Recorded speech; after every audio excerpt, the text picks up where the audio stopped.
दोस्तों कैसे हो आप सब। आई होप आप सब बहुत ही अच्छे और बहुत ही मजे में होंगे। आज जो हम क्वेश्चन करने वाले हैं that is binary array sorting. So basically आपको एक बाइनरी एरे गिवन होगा एंड आपका टास्क है कि आपको उसको शॉर्ट करना है। Okay, this is a basic level question but अच्छा क्वेश्चन है। So first of all binary array क्या होता है कि ऐसा एरे जिसमें सिर्फ कोई भी दो टाइप के क्वांटिटी हो। लाइक इसमें सिर्फ वन और जीरो है, ठीक है। ऐसा हो सकता है कि टू और थ्री बस हो, है ना। बट जनरली हम बाइनरी वन और जीरो को ही कंसिडर करते हैं। सो जैसे यहाँ पे one zero one one zero है, तो जब हम इसको सॉर्ट कर देंगे तो क्या होगा, zero zero one one one, because zero is less than one. वैसे ही अगर ये वाला टेस्ट केस देखो, so one zero one one one one zero zero zero, तो सारे जीरो पहले आ जाएंगे एंड देन सारे वन आएंगे, ठीक है। इसमें बेसिकली आपको ना चलो ठीक है, इसकी टाइम कॉम्प्लेक्सिटी क्या है, order of N, and auxiliary space क्या है, ऑर्डर ऑफ वन, ठीक है। अगर आपको टाइम कॉम्प्लेक्सिटी के बारे में नहीं मालूम तो अबे पढ़ाई लिखाई में ध्यान लगाओ। आइए आपको पढ़ना चाहिए इसके बारे में। ऑर्डर ऑफ एन का मतलब ये है कि हम एक लूप में उस काम को कर लें, है ना। सिर्फ सारे एलिमेंट्स को हमें एक एक बार बस विजिट करना पड़े। और auxiliary space order of one मतलब हमें कोई भी एक्स्ट्रा स्पेस नहीं लेना चाहिए, जो हमें स्पेस गिवन है उसी स्पेस पे हमें काम करना है, ठीक है। कांस्टेंट है वन से लेके ten to the power six, मतलब इसका मतलब ये है कि ये इंटीजर के रेंज के अंदर है, इंटीजर के बाहर कुछ भी नहीं है ना। अगर आपको रेंज के बारे में नहीं पता कि इंटीजर का क्या होता है, लॉन्ग का क्या होता है, लॉन्ग लॉन्ग का क्या होता है, तो इसके बारे में भी आपको जरूर पढ़ना चाहिए, ठीक है। और यहाँ पे गिवन है कि एरे ऑफ आई मतलब एरे के जो एलिमेंट्स हैं वो या तो जीरो होंगे या तो वन होंगे, ओके। सो कंपनी टैग्स में अगर देखो, so it's Paytm, Aqualite, Intuit and इनको इन्फो एज समथिंग, ओके। सो ये सभी कंपनीज में आई हुई है। बेसिक क्वेश्चन है बट अच्छा क्वेश्चन है। सो हम देखते हैं कि हम इसको कैसे सॉल्व कर सकते हैं। So let's go to the white board. So it is binary array sorting, okay. So मैं कोई भी एक एग्जांपल ले लेता हूँ, okay. For example one, let me change the colour actually, okay. So black colour से चालू करते हैं, okay. So let's take a very basic test case like 1 0 0 1 0 1 0 1, और यहाँ पे मैं जीरो डाल देता हूँ, है ना। थोड़ा बड़ा टेस्ट केस ले रहा हूँ ताकि जब हम इसको ड्राई रन करेंगे तो आपको बहुत अच्छे से समझ आ जाए। सो इसको देखते ही जो सबसे बेसिक चीज आ रहा होगा आपके दिमाग में, या फिर मे भी नहीं भी आ रहा है तो अगर हमें कभी भी अरेंज करना होता है इंक्रीजिंग ऑर्डर में, है ना। लाइक पहले जीरो आ जाए फिर वन आए, तो हमारे दिमाग में सिंपल सा आता है कि हम क्यों ना यार इसको शॉर्ट कर दें, है ना। शॉर्ट करने का मतलब ये होता है कि हमें छोटे से बड़ा या बड़े से छोटा अरेंज करना है, तो हम इसको सॉर्ट कर सकते हैं। जैसे हम इसमें सॉर्टिंग एल्गोरिथम्स लगाएंगे तो ये सारे जीरो पहले आ जाएंगे और फिर बाकी वन आ जाएंगे। बट आप सॉर्टिंग के लिए बहुत सारे तरीके अपना सकते हो, लाइक बबल शॉर्ट लगा सकते हो, इंसर्शन शॉर्ट लगा सकते हो, मर्ज शॉर्ट लगा सकते हो, and N number of sorting techniques हैं। जो भी सबसे बेस्ट सॉर्टिंग टेक्निक है जनरली हम मानते हैं मर्ज शॉर्ट को, जिसका कि टाइम कॉम्प्लेक्सिटी होता है एन लॉग एन। अगर आपको नहीं पता मर्ज शॉर्ट की टाइम कॉम्प्लेक्सिटी, तो ये होता है order of N log N, okay. लेकिन क्या इससे भी कम टाइम में हम इस क्वेश्चन को सॉल्व कर सकते हैं, ओके। सो ऑब्वियसली कर सकते हैं। हमें सॉर्टिंग टेक्निक विदाउट यूज किए भी ये काम बन सकता है। क्यों बन सकता है, क्योंकि इसमें सिर्फ दो टाइप के एलिमेंट्स हैं, हमें दो ही बस डिसीजन लेने, तो इस केस में हम इसको फर्दर रिड्यूस कर सकते हैं। एक टेक्निक तो ये है, ओके। अगर आप जैसे किसी इंटरव्यू में हो तो स्टार्टिंग जो नेव टेक्निक है वो आप ये बता सकते हो, है ना, कि मैं शॉर्ट कर दूंगा। बट जनरली फिर वो पूछेंगे कि अगर आप क्या आप इसको और ऑप्टिमाइज कर सकते हो। ऑप्टिमाइज करने का मतलब ये होता है कि जैसे कोई भी सॉल्यूशन है, मान लो उसका time complexity initially n square आ रहा है, फिर वो ऑप्टिमाइज करने बोलेंगे, मे बी आप ऑर्डर ऑफ एन में ले आओ, कोई क्वेश्चन ऑर्डर ऑफ वन में भी बन जाता है, सो उसको हम ऑप्टिमाइजेशन बोलते हैं। ऑप्टिमाइजेशन भी दो टाइप के होते हैं, स्पेस एंड टाइम, ठीक है। कोई सा क्वेश्चन ऐसा हो सकता है कि आप जब सॉल्व कर रहे हो तो बहुत ज़्यादा स्पेस ले रहा हो, उसको आप कम स्पेस में भी कर सकते हो। एंड कोई क्वेश्चन बहुत टाइम ले रहा हो, कम टाइम में भी बना सकते हो, उसको हम टाइम ऑप्टिमाइजेशन बोलते हैं। वो किसी दूसरे वीडियो में देखेंगे। सो अभी हम इसको देखते हैं कि किस तरह से सॉल्व कर सकते हैं, ठीक है। अब एक चीज ध्यान रखना कि जहां भी ना हमें दो टाइप के डिसीजन लेने हैं, कि हम दोनों साइड से डिसीजन ले सकते हैं, वहां पे जरूर आप टू पॉइंटर अप्रोच को सोचना, ठीक है। अगर आपको टू पॉइंटर अप्रोच क्या है ये भी नहीं पता, तो मैं इस वीडियो में थोड़ा सा डिस्कस करूंगा। बट आपको टू पॉइंटर अप्रोच नहीं पता तो आप जरूर कोई डिफरेंट जीएफजी के आर्टिकल्स या कहीं से भी पढ़ सकते हो कि एक्चुअली में टू पॉइंटर अप्रोच क्या होता है। But the best way is कि आप सॉल्व करो क्वेश्चन, ठीक है। तो अब जैसे यहाँ पे कैसे मेरे दिमाग में आएगा कि टू पॉइंटर अप्रोच में लगाऊं, ठीक है। पहला तो ये प्रैक्टिस से आता है यार, कि आप बहुत सारे ऐसे क्वेश्चन को सॉल्व करोगे जहां आपको पता ही नहीं होगा कि यहाँ टू पॉइंटर लग सकता है। बट आप जब फिर सॉल्यूशन देखोगे या किसी के वीडियोस देखोगे और सीखोगे कि हाँ यार यहाँ टू पॉइंटर लगता है, तो फिर आपको फील आने लग जाएगा, ठीक है। बट जनरली टू पॉइंटर्स हम कहाँ लगाते हैं? जहाँ पे बेसिकली हमारे पास शॉर्टेड एरे है, जब हम बाइनरी सर्च करते हैं तो उस जगह पे हम टू पॉइंटर अप्रोच लगा लेते हैं, ठीक है। या सबसे जो मुझे बहुत हेल्प करता है वो मैं कहाँ पे टू पॉइंटर अप्रोच लगाता हूँ कि जहाँ पे मैं दोनों साइड से डिसीजन ले सकता हूँ। फॉर एग्जाम्पल अभी भी जैसे मान लो मैं क्या करता हूँ, एक पॉइंटर को यहाँ ले लेता हूँ और एक वेरिएबल को ना यहाँ खड़े कर देता हूँ, ठीक है, आई और जे, ठीक है। अब देखना ध्यान से, मैं क्यों बोल रहा हूँ कि मैं दोनों साइड से डिसीजन ले सकता हूँ, ठीक है। अब मान लो आई पे 1 है और जे सॉरी आई पे 0 है और जे पे 1 है। हम क्या चाहते हैं कि लेफ्ट हैंड साइड में ना सारे 0 आ जाएं और राइट हैंड साइड में सारे 1 आ जाएं। यही तो हम चाहते हैं, सिंपल सा हमारा मोटिव यही है, ठीक है।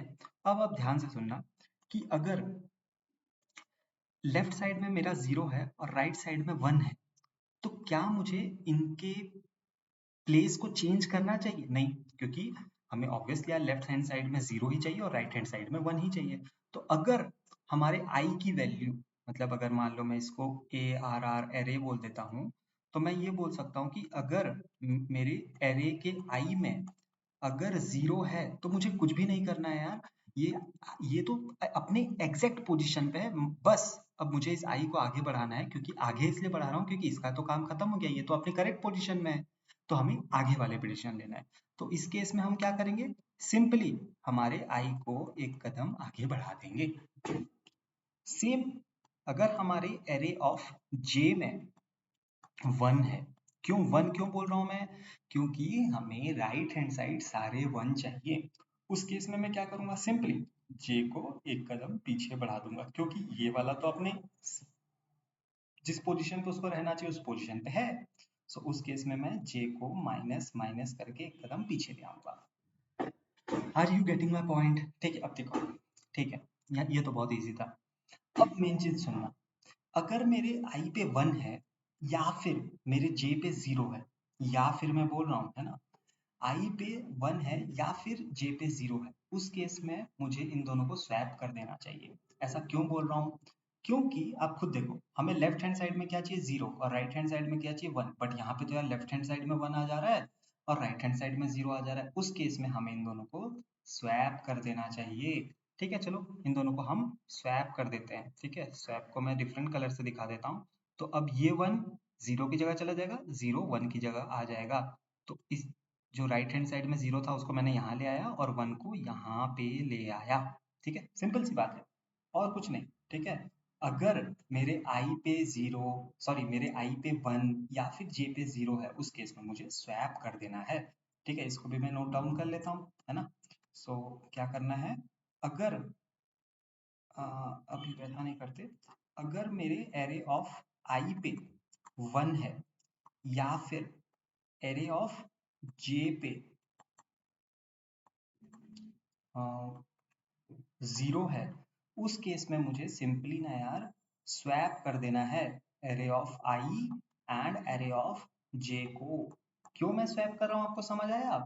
क्योंकि आई पे 0 होना चाहिए, मतलब लेफ्ट हैंड साइड 0 होना चाहिए और राइट हैंड साइड 1 होना चाहिए, है ना। अब ऐसा नहीं है तो हम उसको स्वैप करके उसके ओरिजिनल पोजीशन पे ले आ रहे हैं, ठीक है।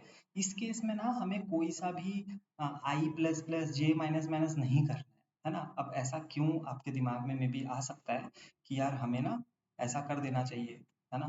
तो देखो, मैं सिंपल सा एक एग्जांपल देता हूँ, उससे मैं ट्राई करता हूँ आप लोग को एक्सप्लेन करने का, ठीक है, कि अ, ऐसा क्यों नहीं करना चाहिए, है ना। अब देखो ध्यान से देखना कि अगर मान लो मेरे पास एक सिंपल सा एग्जांपल ले रहा हूँ, मे बी हो जाए कि 1, लेट्स सपोज कोई सा भी एक एग्जांपल ले लेते हैं जिससे कि मैं इस बात को समझा पाऊँ कि हम यहाँ पे आई प्लस प्लस या जे माइनस माइनस क्यों नहीं कर रहे हैं, क्योंकि आपके दिमाग में ऑब्वियसली आएगा यार कि ना जे 0 तो अपनी ओरिजिनल प्लेस में आ गया, 1 अपनी ओरिजिनल प्लेस में आ गया, इसको छोटा कर देते हैं। ऐसा नहीं होगा। देखो अब जैसे मान लो 1 0 एंड 1 है, ठीक है। अब यहाँ पे मेरे पास है i और यहाँ पे होगा j। अब मैंने आपको बोला था कि यार या तो i पे 0, सॉरी या तो i पे 1 या फिर j पे 0, या तो i पे 1 या फिर j पे 0 हो, उस केस में हमें स्वैप कर देना है, ठीक है। तो ऑब्वियसली यार i पे तो 1 है तो हमें स्वैप करना चाहिए, ठीक है। मैं स्वैप कर देता हूँ। अगर मैं इसको स्वैप कर दूंगा तो क्या आएगा, 1 0 1 आ जाएगा। अब इस केस में अगर मैं या तो i प्लस प्लस कर दूं या j माइनस माइनस कर दूं, ठीक है, तो ये क्या, ये आंसर सही है? क्या आएगा, 1 0 1। क्या ये सही है? नहीं है।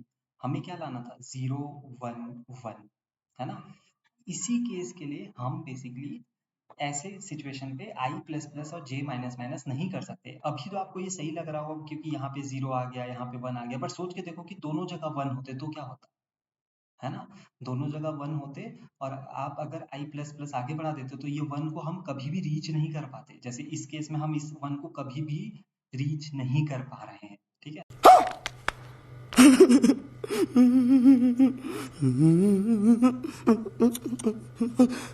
अगर आपको नहीं समझ आया तो आप प्लीज पहले एक बार जो मैं बोल रहा हूँ उसको सुन लो, उसके बाद खुद एक बार ट्राई रन करना, आपको समझ आ जाएगा कि यहाँ पे हम i प्लस प्लस या j माइनस माइनस क्यों नहीं कर रहे हैं, ठीक है। चलो मैं और भी बीच में बताते रहूंगा, ठीक है। कूल, ठीक है। चलो इसको हम आगे और ट्राई रन करते हैं। ओके, सो अभी हम i प्लस प्लस या j माइनस माइनस नहीं कर रहे हैं।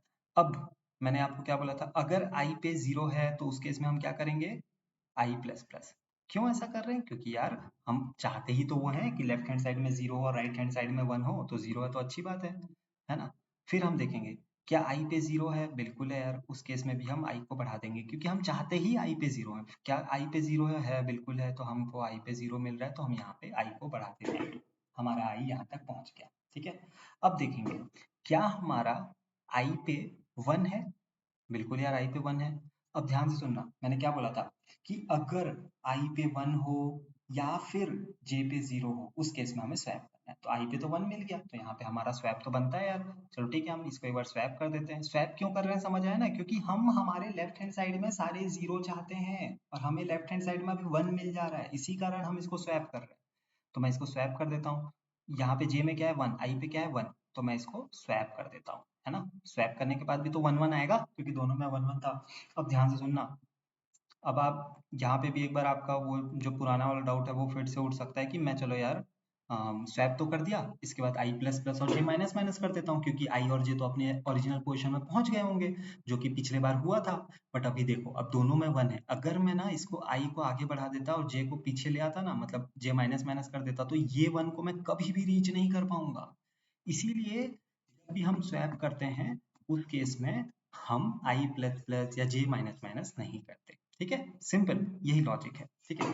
अब ध्यान से देखना, क्या i पे 0 है, नहीं यार i पे तो 0 नहीं है। क्या j पे 1 है, बिल्कुल j पे तो 1 है। तो j पे 1 है मतलब अच्छी बात है, हमें तो j पे 1 ही चाहिए था ना, राइट हैंड साइड सारे 1 ही तो चाहिए थे। तो हम j को डिक्रीज कर देंगे। क्लियर।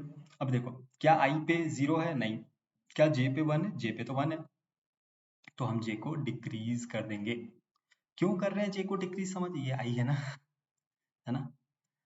क्यों j को डिक्रीज कर रहे हैं ये समझ आ रहा है ना, क्योंकि राइट हैंड साइड हम सारे 1 को चाहते हैं। अब देखना क्या i पे 1 है, सॉरी क्या i पे 0 है, नहीं। क्या j पे 1 है, नहीं।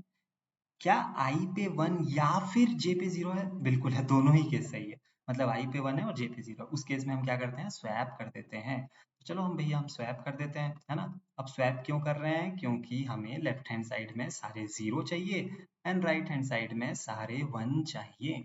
तो यहाँ पे आ जाएगा 0 एंड 1। लेकिन अभी भी हम स्वैप करने के बाद भी i प्लस प्लस या j माइनस माइनस नहीं करेंगे। 2 बार मैंने आपको रीजन बता दिया है क्यों नहीं कर रहे हैं, ठीक है। बट चलो फिर से करते हैं। क्या i पे 0 है, बिल्कुल i पे 0 है, उस केस में i बढ़ जाएगा आगे, ठीक है। अब जब भी i j के बराबर हो जाए या फिर i j से बड़ा हो जाए, उस केस में हमें रुक जाना है, ठीक है। क्योंकि अगर ऐसा सिचुएशन आ गया, इसका मतलब ये है कि हम सारे एरे में ट्रेवर्स कर चुके हैं। अरे अगर आप यहाँ से चलना चालू करो, यहाँ से चलना चालू करो और इसको कभी ना कभी आप मिल लिए, यहाँ पे आपका एक दोस्त यहाँ से चलना चालू किया, यहाँ पे आप चलना चालू किए, अब आप कहीं ना कहीं मिल गए, इसका मतलब क्या है कि आधा रास्ता तो आपने तय कर लिया, आधा रास्ता आपके दोस्त ने तय कर लिया। तो जब भी आई जे के बराबर है या आई जे से बढ़ गया, इसका मतलब हमें रुक जाना है। तो हमें काम कब तक करना है, जब तक आई जो है वो जे से छोटा है ना? क्योंकि देखो हर जगह आई जे से छोटा था, जे इस तरफ था, लेकिन यहाँ पे क्या हो गया, आई जे के बराबर हो गया। इस केस में हमें रुक जाना है। तो हमें काम कब तक करना है, जब तक आई जे से छोटा है, बराबर में भी हमें काम नहीं करना है। ठीक है, कूल। अब यहाँ आप देख सकते हो 0 0 0 0 0 1 1 1 1, तो ये सॉर्टेड हो गया है। बस सिंपल सी बात है। एरे ऑफ आई अगर 0 है तो हमें आई को आगे बढ़ा देना है, क्योंकि हम आई पे 0 को ही चाहते थे। जे पे अगर 1 है तो हम भैया जे पे 1 ही चाहते थे, तो जे को डिक्रीज कर देंगे। तो भाई अपने करेक्ट पोजीशन में चल, अपने पीछे वाले को दिखा। फिर या तो आई पे 1 है या तो जे पे 0 है, उस केस में हम स्वैप कर दे रहे हैं। स्वैप क्यों कर रहे हैं, ताकि वो अपनी ओरिजिनल पोजीशन, अपने जहां उसको होना चाहिए वहां पे वो रहे। ठीक है, इसको हम कोड करते हैं, आपको और अच्छे से समझ आ जाएगा। इनिशियली हम दो पॉइंटर बनाए थे यार, है ना? पहले मैं इसको C++ में कोड करता हूँ, then I will code it in Java. तो हम पहले i इज इक्वल टू 0 पे रखे थे, है ना? ये हमारा इनिशियल पॉइंटर था। और वैसे ही हमने j is equal to n-1 last वाले पॉइंटर पे रखे थे ना। लास्ट क्या होगा, ये तो आपको समझ आ रहा होगा ना। लेट सपोज हमारे पास एक एरे है 1 1 1 का, इसका इंडेक्सिंग क्या होगा 1 2 3, इधर देखो। ठीक है, तो इसका n का वैल्यू क्या होगा 3, इसका साइज 3 है ना। तो लास्ट पॉइंटर क्या होगा 3 - 1 2, है ना? उसका इंडेक्सिंग हमें चाहिए ना, सो n-1। कूल, यहाँ पे n गिवन है ना यार, इसीलिए कर रहा हूँ। ठीक है, हम काम कब तक कर रहे थे, जब तक i इज लेस देन 0, है ना? पहला स्टेप क्या था हमारा, अगर हमारा एरे ऑफ i, अगर तो यार ये 0 के बराबर है, तो ये तो यार अपने एग्जैक्ट पोजीशन पे है, उसमें उस केस में हम क्या कर रहे थे, सिंपली i प्लस प्लस कर रहे थे। एल्स इफ अगर ये नहीं, तो मान लो ऐसा है a ऑफ j, अगर a of j is equals to 1, ठीक है, मतलब j में अगर 1 है, मतलब राइट हैंड साइड अगर 1 है, उस केस में यार हम सिंपली j को माइनस माइनस कर दे रहे थे, है ना? तो ये जो i वाला पॉइंटर है, ये किसको संभाल रहा था, लेफ्ट साइड को, है ना? ये लेफ्ट साइड को हैंडल कर रहा था। और ये किसको हैंडल कर रहा था, राइट साइड को हैंडल कर रहा था। ठीक है, कमेंट जरूर लिखना, ठीक है? आपको भी समझ आएगा जब आप बहुत टाइम बाद इस कोड को देखोगे, या फिर आप जब किसी कंपनीज में जाओगे, तो कमेंट लिखना is a very good practice, ताकि दूसरों को भी समझ आए, आपको भी समझ आए, आपकी पूरी टीम को समझ आए। एल्स इफ एक और क्या कंडीशन था, या तो एरे ऑफ आई में 1 आ जाए, है ना? क्योंकि हम लेफ्ट हैंड साइड में 1 नहीं चाहते थे, है ना? या फिर एरे ऑफ जे में 0 आ जाए, क्योंकि हम राइट हैंड साइड में भी 0 को नहीं चाहते। उस केस में हमें सिंपली स्वैप करना था, है ना? तो C++ में तो हम ऐसे डायरेक्टली भी स्वैप कर सकते हैं, तो मैं डायरेक्टली वाला कर दे रहा हूँ। एंड जावा में मैं जो आप लोग बेसिकली करते हो ना, एक एक्स्ट्रा वेरिएबल लेके उससे करके दिखाऊंगा। सिंपल, हमें कुछ भी रिटर्न नहीं करना है, उसी एरे में हमने हेर फेर करके इसको बना दिया। ठीक है, सो सिंपल है यार, है ना? अगर ए ऑफ आई में 0 है तो आई प्लस प्लस कर दो, ए ऑफ जे में अगर 1 है तो जे माइनस माइनस कर दो। और अगर ए ऑफ आई में 1, या फिर इसीलिए मैं और लगाया हूँ, ए ऑफ जे में 0 है तो हमें स्वैप कर देना है। इसको हम एक बार सबमिट करके देखते हैं। ओके, अगर कोई इशू होगा तो हम जरूर इसको सॉल्व कर लेंगे, है ना? और ये वाला पार्ट समझ आया ना कि हम आई लेस देन जे क्यों कर रहे हैं, ताकि बेसिकली हमें काम कब तक करना है, जब तक आई छोटा है जे से। Okay, cool. हाँ, एक चीज और, कि आपके दिमाग में आ रहा होगा कि हम यहाँ पे वॉइड क्यों लिए थे, है ना? मतलब वॉइड क्यों दिया हुआ था, है ना? इसलिए क्योंकि यार देखो, ये जो एरे है, इसी एरे में मैंने हेर फेर किया क्या, मैंने एक एक्स्ट्रा एरे लिया अलग से? बिल्कुल नहीं, है ना? व्हाट आई वांट टू से इज, जस्ट अ सेकेंड ना, देखो, अगर मेरे पास ऐसा कोई क्वेश्चन है लाइक 1 0 1 1 0 1, इसको सॉल्व करने के लिए मैं अगर एक एक्स्ट्रा एरे लेता, तो ये मुझे, अगर इसका लेंथ n है, तो ये एरे भी n स्पेस का होता, और मेरा स्पेस कॉम्प्लेक्सिटी कितना आ जाता, ऑर्डर ऑफ n।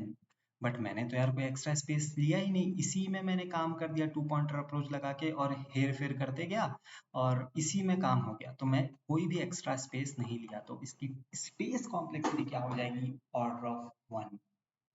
ओके, इसकी स्पेस कॉम्प्लेक्सिटी क्या हो जाएगी, क्या मैं पूरे एरे में ट्रेवर्स किया हूँ, ऑब्वियसली मैं पूरे एरे में ट्रेवर्स किया हूँ, एक एक करके मैं डिसीजन ले रहा था, तो इसकी स्पेस कॉम्प्लेक्सिटी हो जाएगी order of n। Okay, so same question को अब मैं एक बार जावा में भी कोड कर लेता हूँ। कोड क्या करना है, जावा और सी प्लस प्लस बिल्कुल सेम है, तो सेम मैं कोड को लेके कॉपी पेस्ट कर लेता हूँ, ताकि आपको भी पता चले कि दोनों लैंग्वेज कितने सिमिलर हैं। और बहुत सारे लोग ये सोचते हैं कि मुझे जावा आ गया तो सी प्लस प्लस में सीखने में टाइम लगेगा, सी प्लस प्लस आ गया तो जावा में टाइम लगेगा, ऐसा कुछ भी नहीं है। ठीक है, यहाँ पे हमारे पास ऐसा स्वैप नाम का कोई फंक्शन नहीं है, तो हम क्या करते हैं, एक टेम्परेरी वेरिएबल बना लेते हैं, इसमें पहले हम आई ऑफ ए को रख लेते हैं, फिर ए ऑफ आई में हम क्या डाल देते हैं, ए ऑफ जे को डाल लेते हैं, एंड देन हम जो बेसिक हम यार एक एक्स्ट्रा वेरिएबल लेके सॉल्व करते हैं। इसको आप डिफरेंट तरीके से सॉल्व कर सकते हो, ऐसा कुछ नहीं है। ठीक है, सिंपली मैंने एक एक्स्ट्रा वेरिएबल लेके इसको स्वैप कर दिया। ठीक है, सो अगेन हम इसको कंपाइल एंड रन करते हैं, अगर कोई भी इशू होगा तो हम जरूर इसको सॉल्व करेंगे यार। ठीक है, so let's submit it, and I hope ये बहुत ही इजी क्वेश्चन, अगर नहीं भी है तो बाय एक्सप्लेनेशन आपको कुछ हेल्प हुआ होगा। अगर आपको अभी भी कोई डाउट है, you can ask in the comment section, surely I will, I always feel happy to help you all and read your comments, और कोई भी डाउट है so definitely um, I will help you। And two pointer approach बहुत ही important question है। अगर अभी भी आपको ये फील नहीं आ रहा है कि मैं टू पॉइंटर अप्रोच सीखा हूँ, बस इस क्वेश्चन के लिए मैं सॉल्यूशन सीख गया हूँ, तो मे बी मैं ये बोलूँगा कि आप और प्रैक्टिस करो, you will be definitely in a situation कि आपको हर बार जहाँ भी टू पॉइंटर लगेगा आपको फील आने लग जाएगा। ओके, यहाँ पे पता नहीं है क्यों टेस्ट केस रुक गया है, सो मैं इसको एक बार रिफ्रेश कर लेता हूँ, लेट्स सी कि हम लोग एक बार और इसको सबमिट लगा के देखते हैं। सो कभी कभी इंटरनेट इश्यूज के कारण वो हो जाता है ऐसा। ओके, ओके, फाइन, अब ये चल गया। ओके, सो फिर अटक गया, फाइनली चल गया ये। Okay, so that's it. अगर आपको ये वीडियो पसंद आया होगा तो please like comment share and subscribe करना ना भूलें, एंड मिलते हैं आपसे in the next video. Till then bye bye, thank you.